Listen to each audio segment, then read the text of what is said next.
everybody. Hi, friends. Well, from gorgeous fall in Salt Lake City, Utah. It's Thank God I'm Atheist, The podcast. I'm Frank Feldman. And I'm Dan Beecher. And coming up on the show today, Dan, we're going to be talking about the need for atheists to be more visible and to be out there in the world. And we have sort of some more context and whatnot that we'll be talking about. And so that's coming up. Yeah. That's coming up on the second half of the show. We got an angle for you guys, but we're not going to tell you what it is. And so yeah, it's going to be good. It's a good conversation. We're going to get animated. We might yell. I don't know. Who knows what's going to happen? All right. It's really hard to predict these things. Well, Dan. Yeah. Do you remember back when this show basically couldn't go a week without some sort of rage-fueled tirade about COVID denying dum-dums out there in the world? Oh, do you remember those times? With so much funness, I remember it. Yes. I wasn't worked up at all. No, it was. Those were the halcyon days of yore. I think we all were worked up. If you were on our side of things, you were worked up about people not wearing their masks right. And if you were on the other side of things, you were just worked up about people wearing masks, period. At all, Well, a recent study has come out. It's being published in the JAMA Health Forum. It's found that 1 in 20 people in the United States who had COVID-19 used something like ivermectin or hydroxychloroquine instead of seeking actual medical attention. Okay. And whatnot. And did it save them? Who knows? 6% reported using these obviously unfounded treatments. These were parts of sort of the conspiracy theory circles that spread weird information about vaccines and whatnot. Ivermectin, if you'll recall, is an antiparasitic drug, and hydroxychloroquine is a medicine that's used to treat some types of malaria and lupus, right? And these were not approved at all for treatment of COVID-19. And also, there was there's a limited supply of hydroxychloroquine, and the people with lupus and, people need it. It's it's life-changing medicine for them. And you're just taking it because some ding dong on the TV said, well, this is probably going to help. Yeah.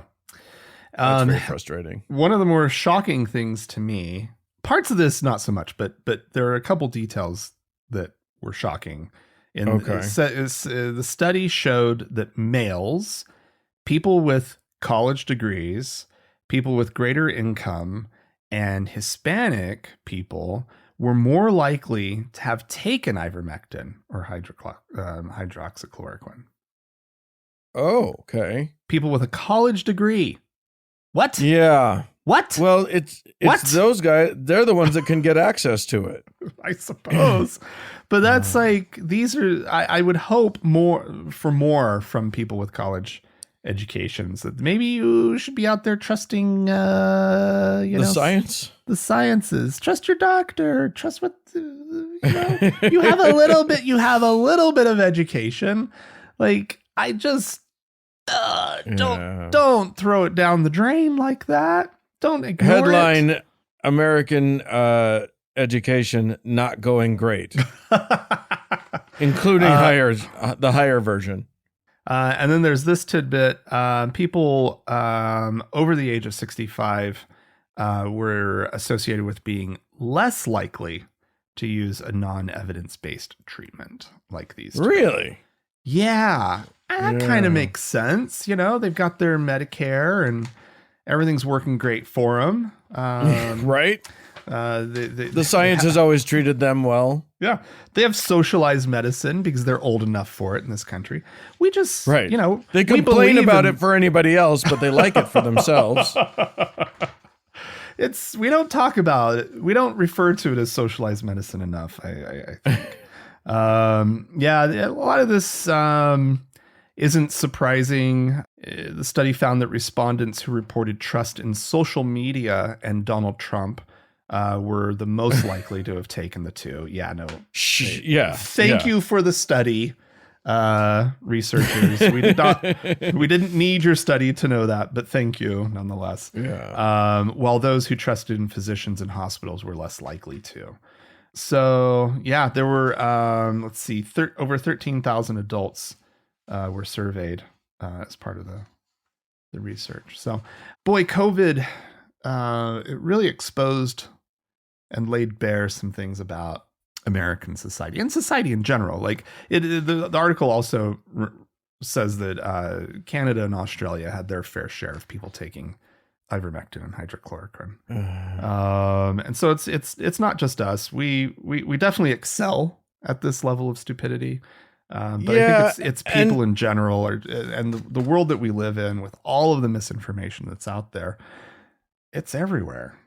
You say it's not just terrifying. Us, but it's those guys because of us. You know what I mean? Like it's our idiot media that's out there like, well, what if it was this? What if we did that? And whatever. It's Fox News, which, by the way, I guess Fox News is run by an Australian guy, so maybe it's all Australia's fault. Sure. We have to blame somebody, Dan. It's the Aussies. God damn it, Down Under. Get your act together. I don't buy that for a minute, Dan. I think they exported one bad seed who was. They let that guy get rich, though. They shouldn't have let that happen. Yeah. He should never have been able to break into the U.S. market. Oh, fuck Rupert Murdoch. All right. Yeah. I am going to. So here's an interesting thing. Right on the heels of some big occurrences, the Pope, you've heard of him, the titular head. Yeah, I guess he's not titular. The head is titular apply of the Catholic Church. Pope Francis released a recent 12-page encyclical called Laudate Deum. I love a good encyclical, Dan. Yeah, sure. Everybody loves a good Laudate. I just wait every like when I can get a good encyclical. I prefer an Exultate Deum to a Laudate Deum. But an encyclical is always a great thing. Anyway, Laudate Deum basically says, hey, ding dongs, and this is something that Pope Francis has said before. Hey, ding dongs, we need to take care of the environment. The environment, we're in a global warming's legit, and we need to take care of it. So that was the thing. Good. At the same time, a group of mostly mainline Protestant and Jewish leaders launched a campaign called One Home, One Future, calling for climate solutions, meaningful change in how we approach our climate. That's great. And yet, with that as the backdrop, out comes a new poll, a new survey by the Public Religion Research Institute. Things are not looking good. Basically all this poll was all about whether people believe that there is a climate crisis happening.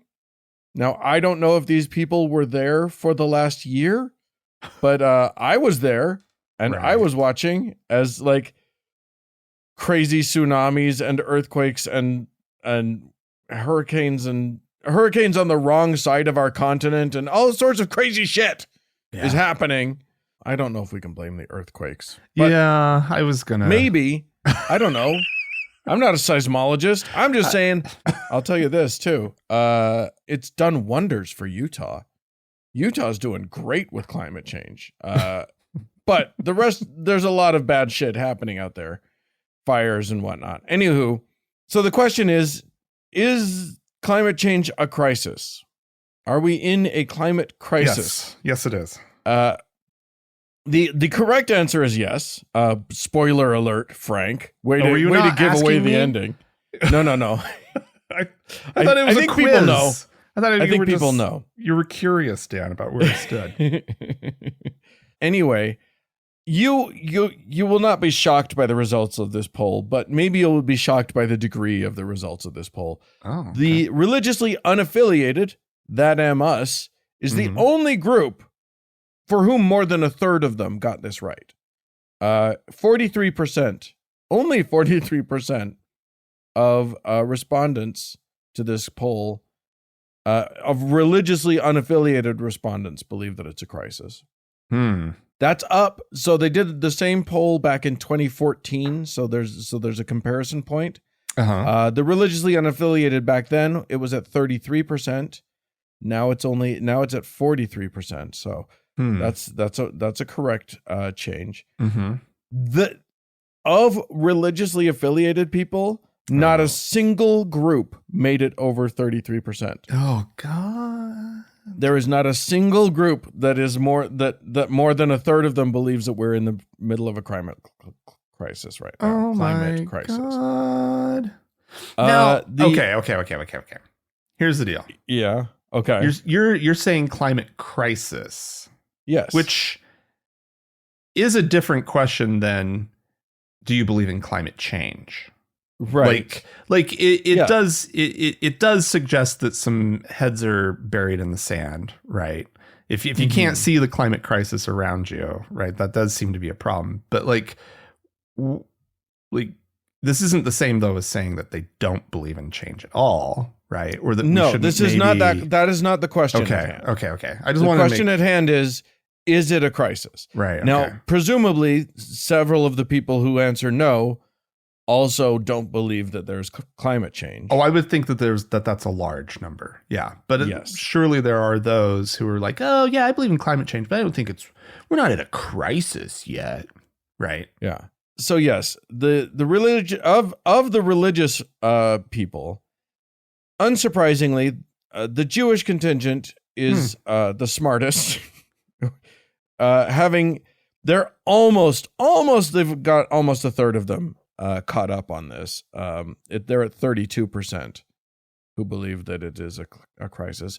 Interestingly, a very small change from 2014 to 2023, 31% to 32%. So that's interesting. Protestants in general, depending on who you are, so white mainline non-evangelical Protestants have gone from 19% to 22%. Yeah. Black Protestants have gone from 19 to 24%. Catholics have gone, man, when your Pope has been flogging this for years and you only go from 16 to 20%, come on, Catholics. Come on, get your act together. Yeah. You will not be surprised to hear that white evangelical Protestants are the worst. Oh, no. I will say Latter-day Saints, the Mormons, they have stayed. Oh, maybe they weren't included in the last one. They are at 10%. What? 10. I mean, a lot of them live in Utah, and you'd be hard pressed to call what's happening here a crisis. Like I said, it's been gorgeous. It's been great. It's been for fantastic. Us. We have mild winters and beautiful summers, and it's been it couldn't be going better. Things are a little weird. Inland hurricanes every now and then, Oh yeah, but for the most part, other than some trees being knocked down for no good reason. Anyway, but who cares about white evangelical Protestants? Back in 2014, they were at 13%. They have since dropped to 8%. Whoa. Only that's terrifying. 8%. Yeah. And these are the people, and if we're just doing geography here, like these people just lived through the worst summer ever. Right. Yeah. How recent are these numbers, did you say? Well, it's 2023. It's this year. I don't know. They haven't had a lot of time to do it. Even last summer was awful for them. So it's not like all these heat domes and crap. Yeah. It's absurd. But here's the other thing.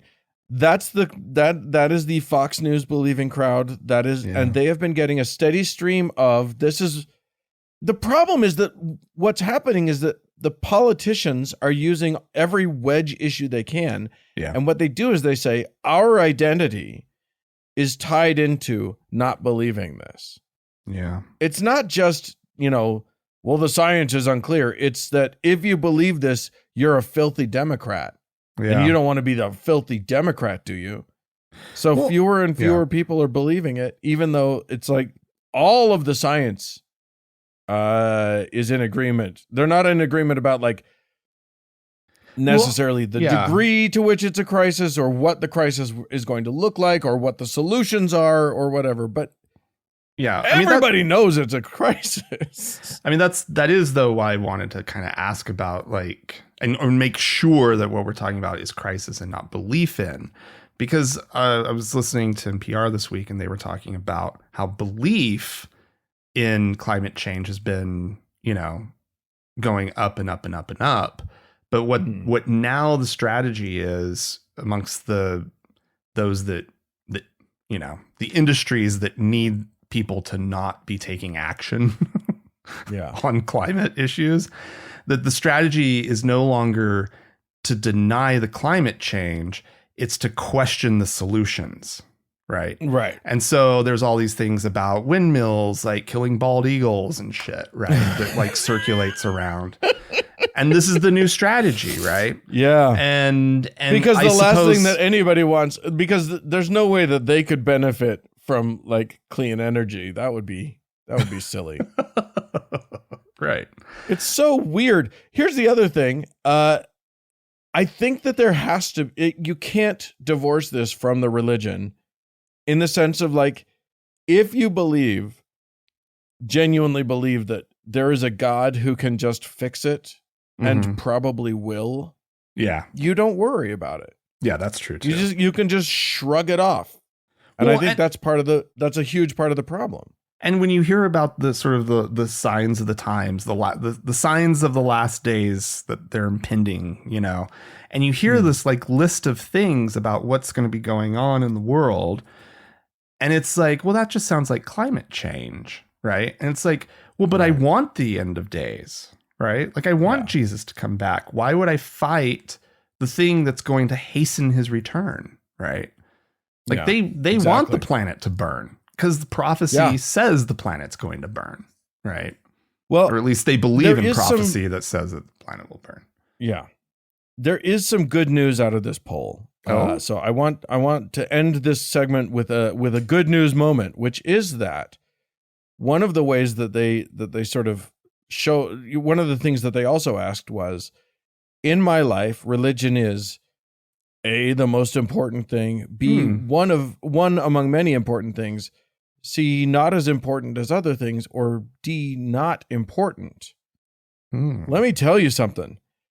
Since religiously unaffiliated is the group that's going to save us, and we're going to talk about that later in the show, it is a very good thing that very last category of religion is not important went from 33% in 2014 to 45% in 2023. Wow.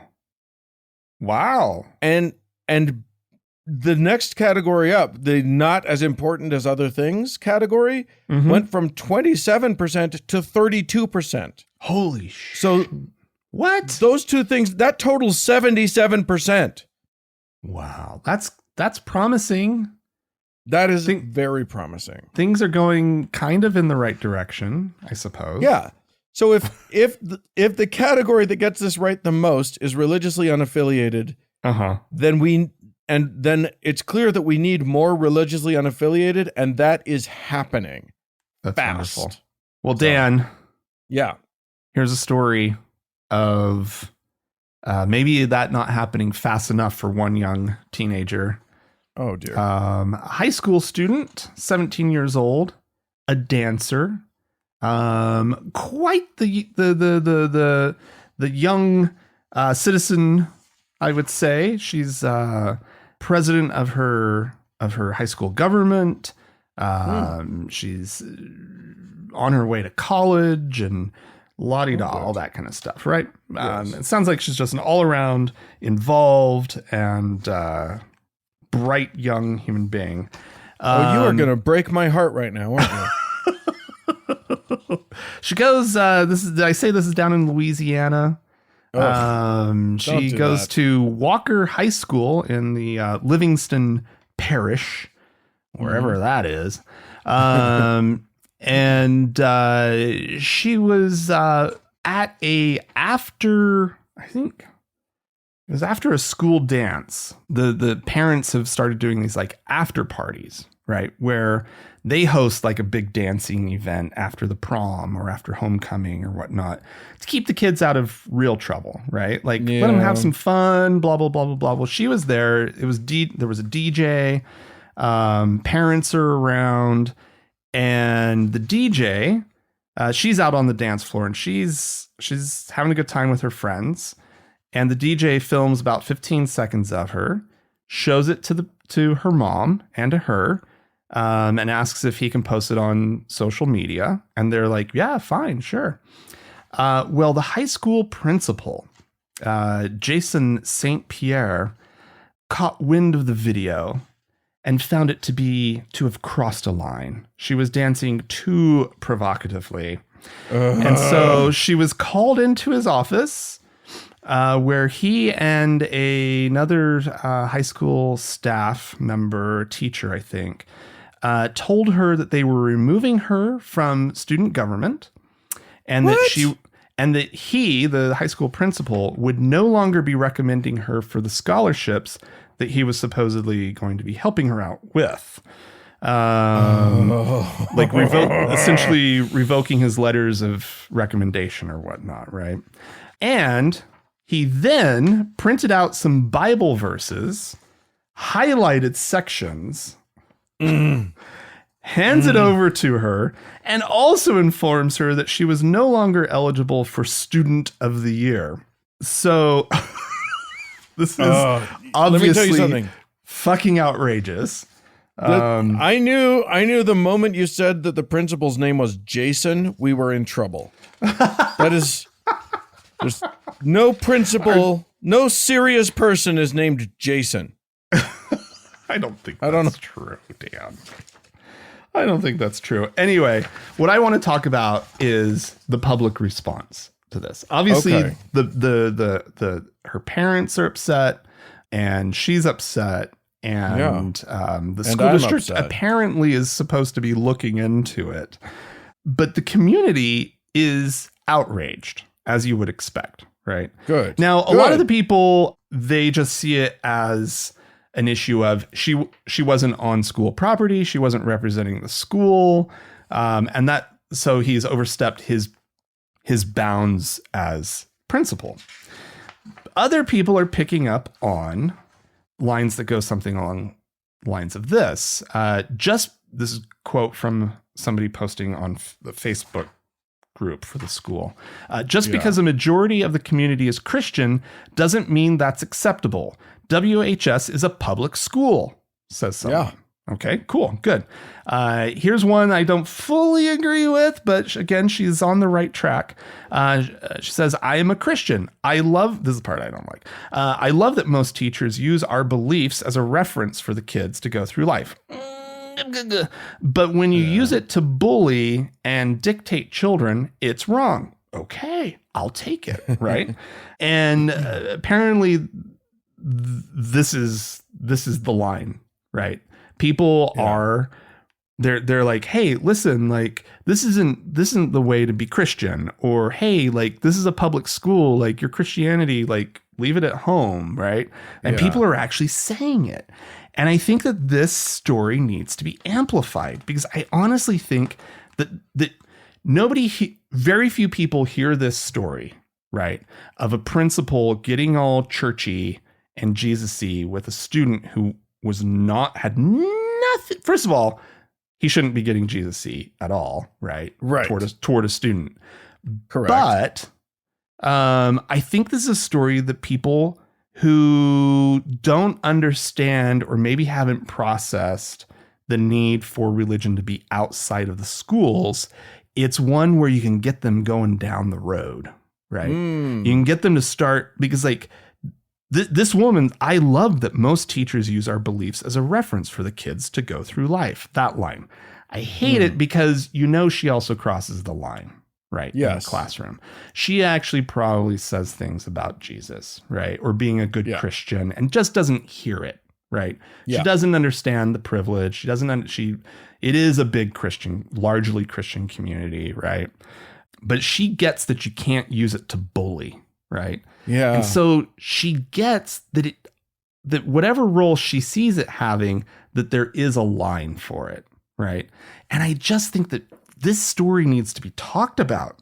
This story needs to be spread, because it's the kind of story that if people just stop and think about it for a second, you get them one step closer to understanding the need to have Jesus and religion out of school, period. Yeah. But also like the problem with that is that one of the big issues with this whole story is that it's about controlling women. Mm. And I feel like that's part of what needs to be discussed. And that's not going to be like, there's so many problems with this story. There's so many things that are going wrong. Yeah. As this happens. And I hear you on that. I think though that if you approach it as this is a Christian man overstepping his bounds, I think you can wrap a lot of that into it. Now, obviously what the community is responding to, and they're not saying it, is exactly what you just said, right? Like that's why this mom and the daughter are so outraged, because they live in a time when women are free to dance and to have a good time out, and like, and to shake it, right? Like the mom talks about how her daughter has been dancing since she was 2 years old, and she's into like hip hop dance, and she says that she's danced this way for school performances, is what she says as well. Yeah. Right. And so it's like this really weird thing where it's finally just rubbed this principle wrong. Right. And so they are responding to that. But I think you obviously can't ignore the fact that he's introducing this Christian lesson, right? His Christian lesson into his interaction with this student. You're the one that's making it weird, Jason. You're the one that's sexualizing it, Jason. Yeah. Oh yeah. I mean, it's gross and it's creepy, but yeah. I'm not on board. All right. So I'm going to throw out a trigger warning here. This story will cover child abuse and sexual abuse. So just fast forward a bit if that's going to be triggering for you. We're going to talk about something. It's these every now and then we actually have to cover stories like this. I just need everyone. We need to be aware of it. We talked a few weeks ago about Tim Ballard and the sex trafficking, the cosplay commandos of Operation Underground Railroad out there saving kids by dive rolling into child sex rings and whatever, and it's all bullshit, and they're doing more harm than good and whatever. And one of the things that we mentioned in that is that if you actually want to prevent child sex trafficking, maybe just go into a church. And I'm just going to mention one story of what that looks like. There was a family, the Garlic family, Benjamin and Chantel Garlic, and their 6 adorable little children. And they, recently they had a GoFundMe because they needed to buy a new van because they like to drive around the South preaching. He does Spanish language preaching, which he thinks is very important. So he travels around the South, brings his whole family in tow. So they've got this very large passenger van that carries all of their stuff and their incredibly large family. But they needed a new one anyway. Like they're sort of the family that all the Christians think of when they think of a really good Christian family. Just adorable and out there doing the Lord's work. Well, it should come as no surprise to any of our listeners that both of them were arrested. Benjamin, 32 years old, faces, 5 counts of aggravated rape of a child. Oh, God. 5 counts of sexual battery. Like, basically, and we don't know actually if these are their kids, but presumably so. His wife, who's 29 years old, Chantal Garlick, was also indicted on counts of facilitating aggravated rape of a child and abuse, neglect, or endangerment of a child 8 and under.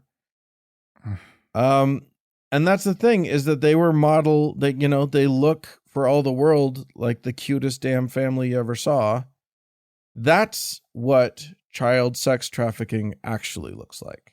It is trusted family members or friends of the family. It is not, that it's not some foreign organization out there. That does happen on occasion.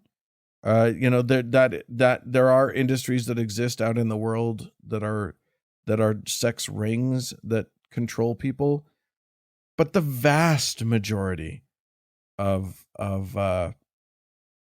child sexual abuse and trafficking is something that happens on small scale, and it's often family members. Yeah, most definitely. So, yeah, that's fun.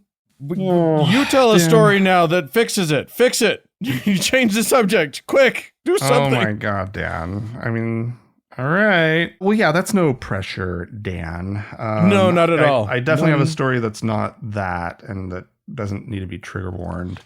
That's good. Yeah, so over there in the Philippines, a drag queen is in jail for apparently crossing the line in that country, the legal line about what is appropriate behavior. They dressed as Jesus and performed a rock rendition of the Lord's Prayer. Okay. And has been arrested under the Philippines obscenity laws. This was obscene, apparently. Let's see, they were arrested. The law under which they were arrested prohibits, quote, immoral doctrines, obscene publications and exhibitions, and indecent shows. And you're not allowed to offend any religion, apparently, under this law. Yeah. The allegations say that they violated a cybercrime law as well because the video was posted online.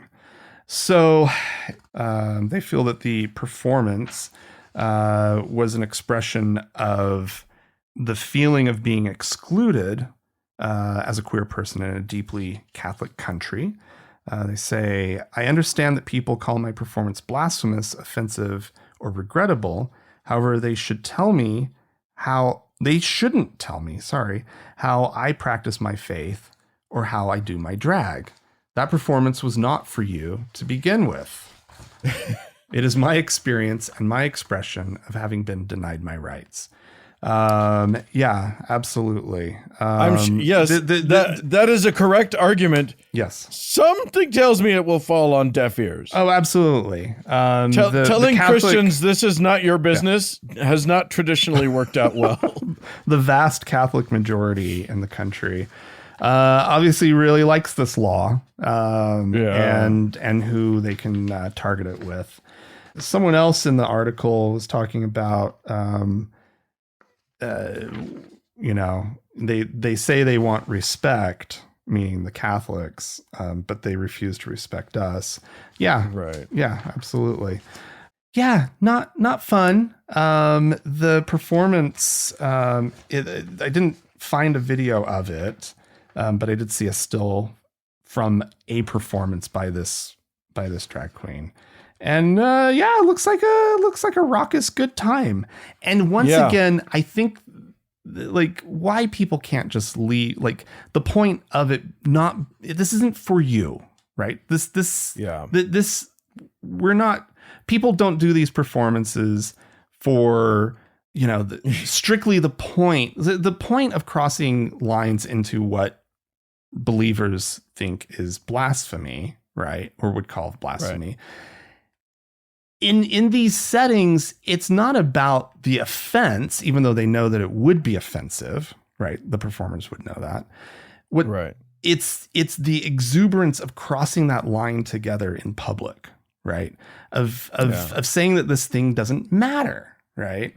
To them. And it's anyway, this is where the world is right now. And I hate to hear stories like this. So anyway, what have you got? The other crazy thing is that person may actually be a believer. They mention their own faith. Yeah. Maybe they're even a believer, but like they're doing belief in their way. They're literally doing an expression. They're performing an art piece. Mm-hmm. Art is about talking about the hard parts of life frequently. Right. Not always, but it's frequently, like, that's the point of art. One of the points of art. So, and if it's not for you, but yeah, try to tell a Christian that the world doesn't revolve around them. Go ahead. It'll go real well. This isn't for you. Everything's for me. Right. All right. Well, I'm going to close with a story. We talk every now and then. For some reason, football has to make it onto our show. It's football season, and therefore, like, for whatever reason, somehow there has to be an intersection with football and a show about religion in culture. And this is yet another one. Fortunately, it's not about coaches forcing, public school kids to pray, but it is weird. And I think we've covered this kind of occurrence before, but this year, Valley Christian Academy, which is obviously a religious school in Santa Maria, California, they were forced, I say, to forfeit a game this year. No, why? What happened? They couldn't play it because the other team cheated and put girls on the team. What? Yeah, the other team has a couple of girls playing for them, and this was just too much. And you just can't have. Here's the thing. I can't even follow the logic of this one. Maybe you can help me with it. Okay. Why is it not okay for them to play football? Is it because they'll be like touching the girls? The boys will be touching the girls? It's a contact sport, I guess. I mean, is that what it is? Tackling is not exactly touching. You know what I mean? Like it's not like there's anything sexy happening out there. Nothing sexy, but they touched. And maybe it's unfair advantage because the young boys might be they might be a little awkward about grabbing a girl, right? Oh my gosh. Right? I mean, is that it's I or don't know. Is it just improper roles? This is not a proper role for a girl. And we don't want our boys to see that. Frankly, if I were to guess, and I didn't call any of the I didn't reach out for comment from any of the parties, but if I were to guess, I would say that I'm guessing that the coaches of the Valley Christian Academy would not be able to articulate in any kind of coherent way why it's not okay. Oh, isn't there that line in the Bible about football and being a men's sport? It's not a women's sport. And Jesus said unto them, Lo, let thy women not play in the game, for they are I don't know. Why? I can't figure it out. I can't even. Usually I can guess, I can get in their heads decently enough that I can sort of coax out what I think their issue is. But in this case, I'm just baffled. Of course, maybe it's just that, violence against women that belongs in the home, Dan, not.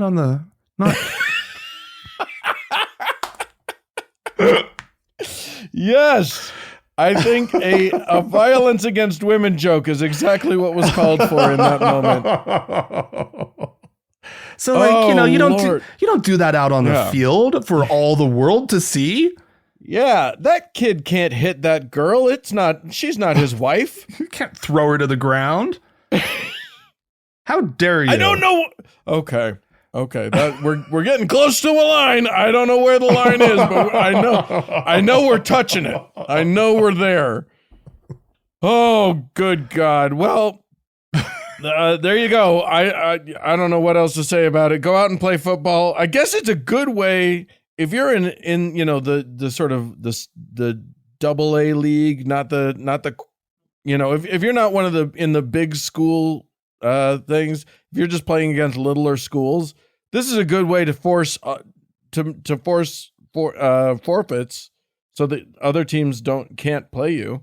You'll state go up champs in the standings. Because you become throw the state some girls champs on the team because nobody will play you. Everybody forfeits. You just by default you're the state champions. Yeah. Maybe. It. All right. Well, if you have anything you'd like to say about any of our stories this week, feel free to write into us, podcast@thankgodimatheist.com. Or call and leave us a voicemail message. The telephone number is 424-666-8442. Stick around. There's more show coming up.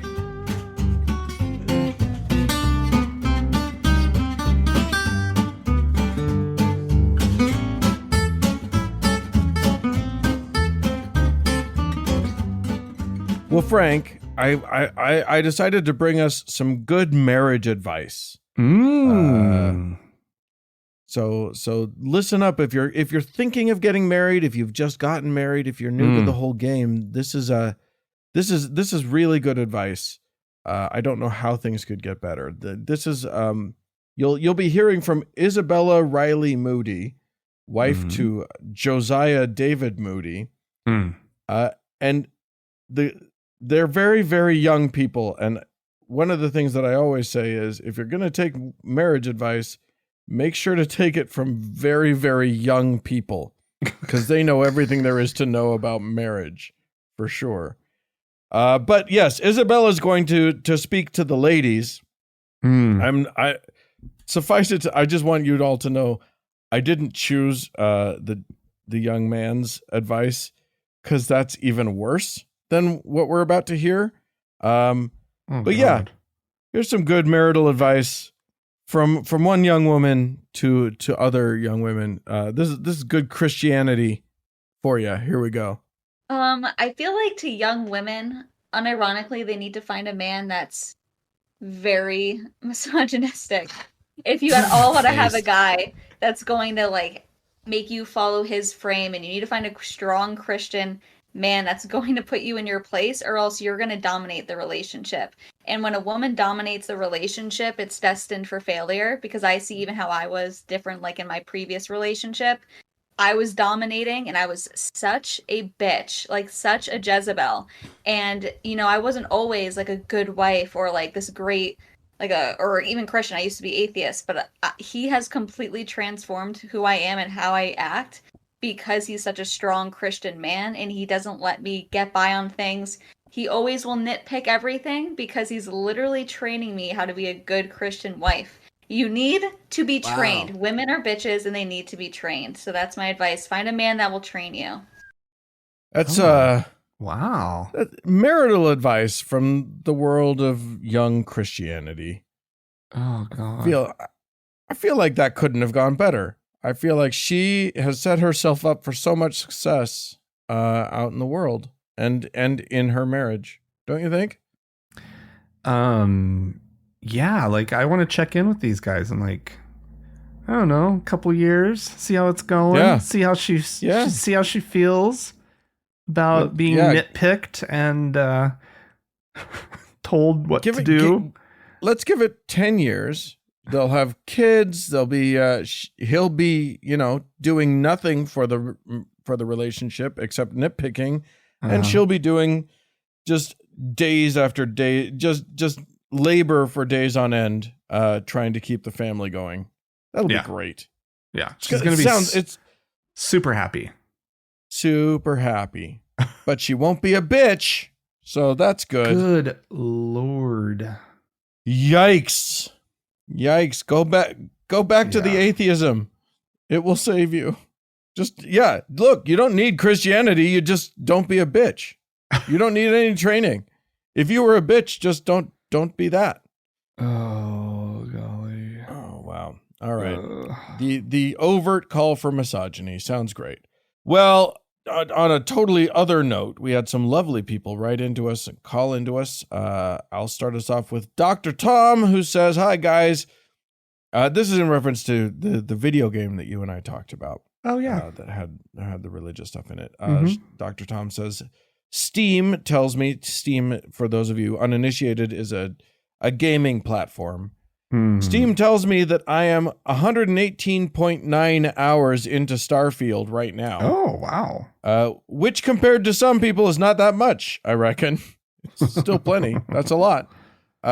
When you first announced that you would be talking about the game, I thought it would be about the right-wingers acting all triggered over, quote, wokeism in the game. Oh, my. For example, when you build your character, not only are you given all sorts of choices of physical features, running the diversity of humanity, you are given a choice of pronouns independent of the gender of your character, the gender your character presents. The non-player characters, NPCs in the game, are beautifully diverse as well. Many NPCs involved in the story and side quests have same-sex spouses. And it is possible to woo and to marry your own same-sex spouse as well. Really? I suggest taking a look at the Steam discussions on the game. There are too many threads about wokeism. Yeah, I don't think I'm going to be doing that. I don't think I'm going to be going into Steam just to find all of the assholes complaining about, people can do lifestyles that I don't understand.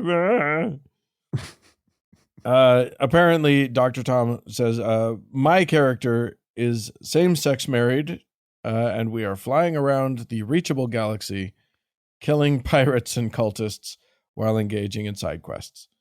That's fun. That's lovely. Yeah, there you go. There's so many things to talk about, apparently. These games going woke. Fascinating. Little piece of trivia about that game. I had no idea. Yeah. Does it make you want to play it now? I'm a little more intrigued. I mean, usually how that style of game goes is Dave, my husband, will download one of those. That's a game like that, and he'll play it, and I'll watch him play it. I'll walk through and I'll see him playing it, right? And I'll stop and I'll watch the screen for a minute. I'm like, what's going on? And he'll tell me a little detail, and I'll be like, huh, all right. And I mosey, and then like I'll be like, well, I want to play, right? And I make him teach me how, like, the controller for that game, which buttons to push, right? To do what, and kind of what I'm supposed to do. I'll be ridiculously frustrated with it for a while. And then all of a sudden, I'll be the one playing it, and he's like, just done. And I'll then go months and months and months playing it, and he played it for like a couple weeks maybe. And so usually I end up like sort of taking over the game. And but whatever. Yeah. So all right. I need to get him to download it and figure it out. For me. lure him into it. Apparently, Dr. Tom had a whole bunch of other interesting things about it. Apparently you can pick. Not only, like, as you're building it, not only do you get to choose, like, if you're religious or not, you can choose extrovert versus introvert. You can choose all kinds of things. Yeah, that's not, I mean, I'm intrigued. I have to say. Yeah. It sounds all right. Kind of fun. This is from, all right, I'm going to just say it, I guess, because that's how he signed it. They signed it. This is from Cumhammer, who says, greetings, heathens. You had an article about Greece this week. I'm not sure why, but for the longest time, I never thought of Greece as being super Christian. At least not as much as your Italies, your Spains, Frances, and Portugals, with the Catholics, and the Englands and Germanys and Scandinavians with the Protestants. I guess in my mind, they had the Greek gods, and then more or less got over that, and were riding shotgun on the Catholic versus Protestant wave with the rest of Europe. I never really gave any attention to Orthodox Christianity being a whole shebang different. Maybe it's a Mo thing, that would be a Mormon thing, where the Orthodox flavors and Coptic, for that matter, are just completely dismissed. Maybe just a simple product of Roman Catholic and Protestant doctrines are the more common points of contention Mo's have to contend with when going door to door, and that's what we're trained for early on. I don't know. All that is to say, I feel my Utah LDS upbringing left me woefully ignorant to 2,000 years of Greek Christianity that is just as significant as the Roman and Protestant flavors. Yeah. Yeah. What about you're it's from Salt Lake? No Greek Fest? No, right? No going down to the Greek Orthodox Church for Greek Fest? And getting yourself some spanakopita? Yeah. Watch the Greek delicious. dancing? Yeah. Yeah. Anyway. That's funny. Yeah. All right. I'm going to we have a voicemail. We do indeed. This is just a nice little some nice feedback. So let's have a listen. Okay. Hi, it's Peggy from Wisconsin, and the content of the show is great, but I just had to call because you guys laugh.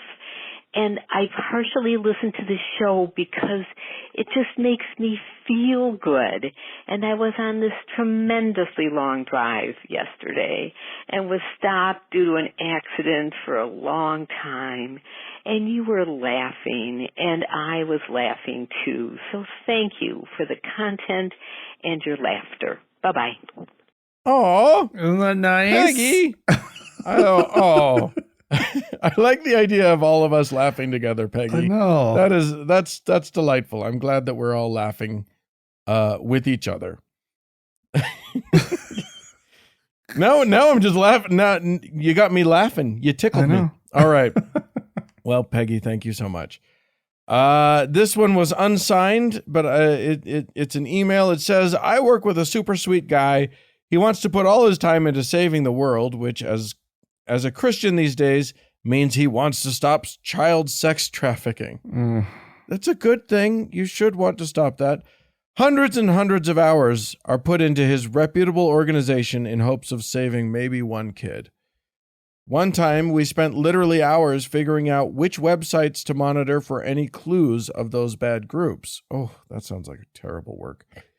And the entire time in the back of my head, I was thinking, I know of several websites that we could get a lot more than just one trafficker. Hell, we could catch so many sex offenders. It'd be like shooting fish in a barrel. Catholic.org, SBC.org, pickyourmegachurch.org. In the words of Dan, because here's the thing, the same leaders that profess the QAnon ideals that the world is going to shit because of some child sex trafficking, because of some sex trafficking, baby blood drinking liberals, those same QAnon leaders are actually doing the exact stuff that they say the bad guys are doing. That has been so often the case. That has been so clearly often the case that it's kind of true. Like, I'm not saying that everyone who's talking a lot about sex trafficking is engaged in it, but the ones who are yelling the loudest about it, it does make one wonder. Well, it's definitely not surprising when they're caught. Yeah. Right. Yeah. Like at all. When yeah, and if it's not, I feel like I don't want one to mean the other in my head. Like I'd like to give people the benefit of the doubt, but sure, it's definitely not surprising. Yeah. All right. Well, we have some folks to thank. I'm going to start us off. Albert is a new PayPal patron, a new deacon in our beautiful priesthood. So thank you so much, Albert. And do you have anybody to thank? I do indeed, Dan. We have 3 new patrons over on Patreon. We have a new deacon by the name of Robert. So welcome, Robert. Congratulations. We have a new elder by the name of Michael. Peace be upon him. And we have a new patriarch, I believe, by the name of Jenny. So thank you, one and all, for your kind support of the show. We sure do appreciate it. And if you'd like to join them, please go to our website, thankgodimatheist.com, and click on the support tab.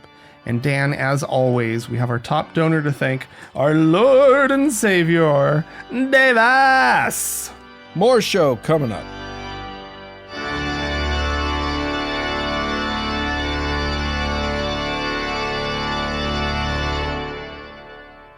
So Dan, yes. There was apparently this got shared with you from some listeners this week.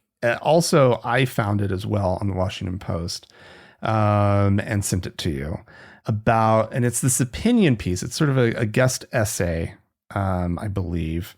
She's cited as a contributing columnist. Yes. It's titled "America Doesn't Need More God, It Needs More Atheists." And that How caught dare my she? eye. How dare she? that caught my eye, and I read the whole thing, and it is. I'm going to say this for anybody who goes out and looks for this. Give yourself a good little while to read it. Oh my gosh, yeah. She really gets into it, and I so often with like longer pieces. I hate to admit this, but there's a point where I'm just like, yeah, I get it. Yeah, exactly. And I move on, right? Like this is kind of you start to scan what the next like big letter headlines are, and then you move. Yeah, totally, exactly. Right. I read the whole thing. I thought that she just made one great point after another, and it was just such it's a lot of stuff that we talk about on the show, but she ties it together in this like really wonderful way. Her name's Kate Cohen. She talks about being a parent and kind of accepting her atheism while parenting, right? Mm-hmm. And talks about sort of the growth of the atheist numbers in this country and kind of what that means. And she just connects some things really nicely and ties it all into the need for atheists to come out. She acknowledges that not everybody's in a position to, but if you can, the time is now. We need visibility, and we're such a large percentage of the country at this point. Yeah. She points out that we need to start finding each other in public, really, right? Like we need to start being vocal so that the people, so maybe you live in a part of the country where there's enough atheists where an atheist could actually openly run for office, right? And it just not be a thing. Well, and one of the things that struck me about this, because listen, there are a lot of articles that come out with the word atheist in the headline, and then I read it and I'm like, either that article feels 20 years behind the times, and it, it's like, oh yeah, look at Sam Harris and Christopher Hitchens or whatever, and it's like, come on, guys. Or it's like there's 1,000 reasons why atheist articles in mainstream publications can be very annoying. Mm-hmm. This one nails it all the way across the board. She's constantly hitting it exactly right. She mentions, for instance, the fact that when you ask in a poll, are you an atheist? You get these wildly under representative numbers because people are still afraid. And she talks about people still being afraid of that term and people still being bigoted about that word. And so, people don't even let their brains go to that word, even if that's truly the best word to describe themselves. Yeah. It hasn't even occurred to them that they should use it because they don't want to be associated with all the things, all of the baggage, the social baggage that word carries. Mm-hmm. Yeah. Yeah.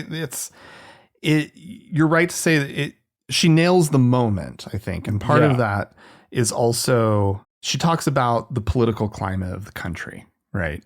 And the risks that our democracy are currently under, and that Christian nationalists would undermine our democratic institutions if given the chance, and more than they already have. Right. They will continue to undermine. Yeah. And then it's a time where we kind of need to get to work, right? As atheists, because in a sense, we all grew up with a nominally secular America, right? Like we all know where religion intrudes into public life and into government and whatnot, but on the functioning of it was basically secular, right?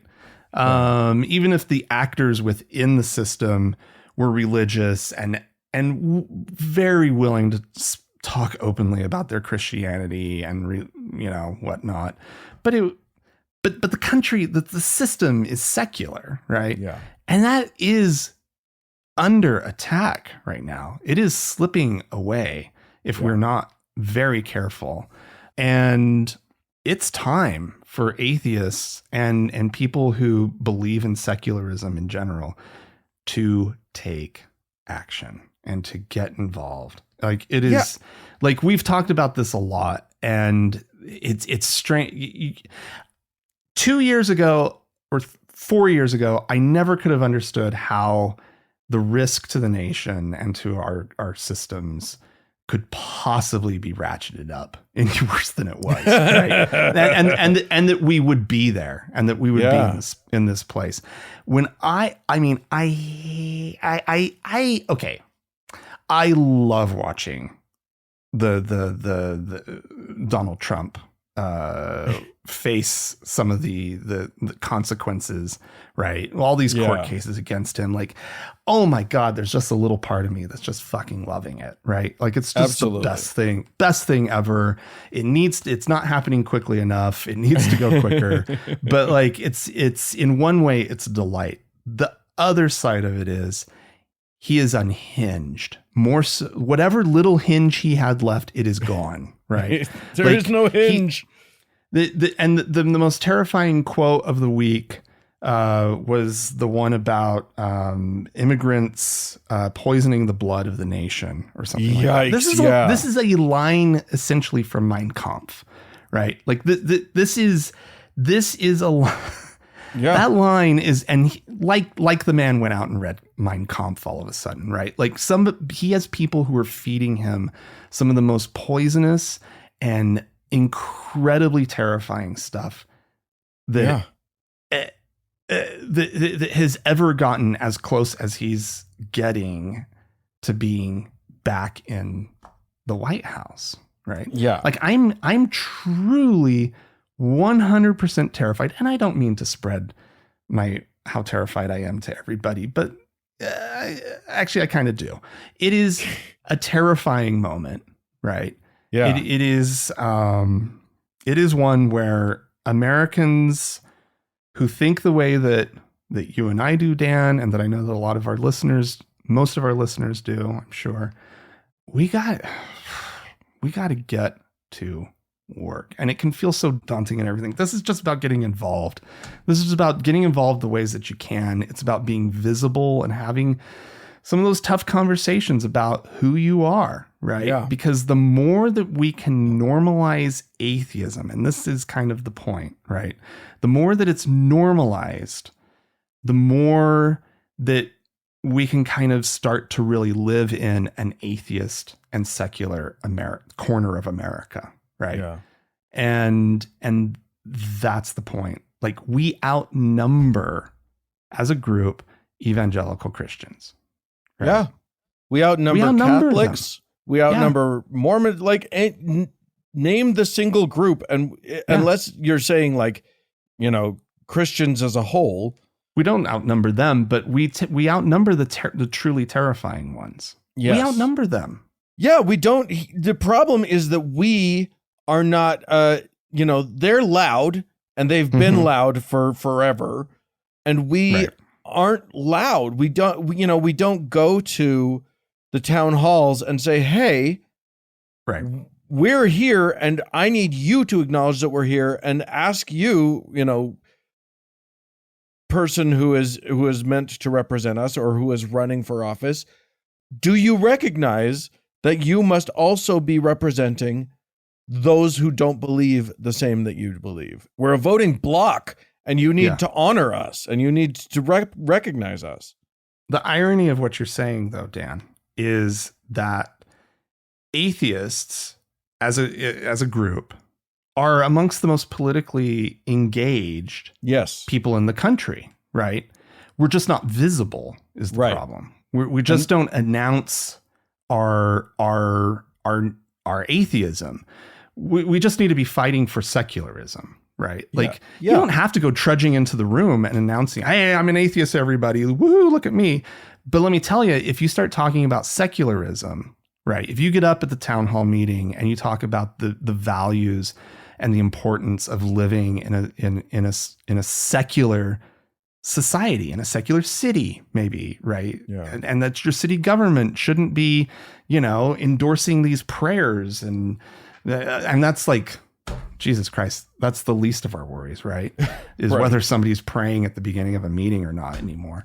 But like, this is where you start, right? You go to these meetings, you start speaking up, and you start espousing and talking and naming the values that you find important. You're going to start finding each other, right? We're going to start finding each other. Yeah. So it's true. I don't know. Now I do want to say, I do think that there's value in getting up in front of people and saying, I'm an athist. You know what I mean? Like, that's one of the things that I encourage, if you have the ability to, if you're safe to do so, if you won't be. Absolutely. You know, if you're going to be fully ostracized from your community, it may not be worth it to you, and that's okay. But if you can do it, get up there and tell them, get up there and let them know that they've got people that will be voting. Yeah. And they will be held accountable to them. Well, yeah, there might actually be real value to saying, hey, I'm an atheist, and I know I speak for a lot of other atheists who aren't speaking up, right? Yeah. And maybe just be like, hey, I've seen I don't know if you've seen the poll numbers or not recently, but we're a huge block and we care about secular democracy. Yeah. And defeating. We need to start Trump. A TGIA super PAC. That's what we need to do. Yeah, I'm interested.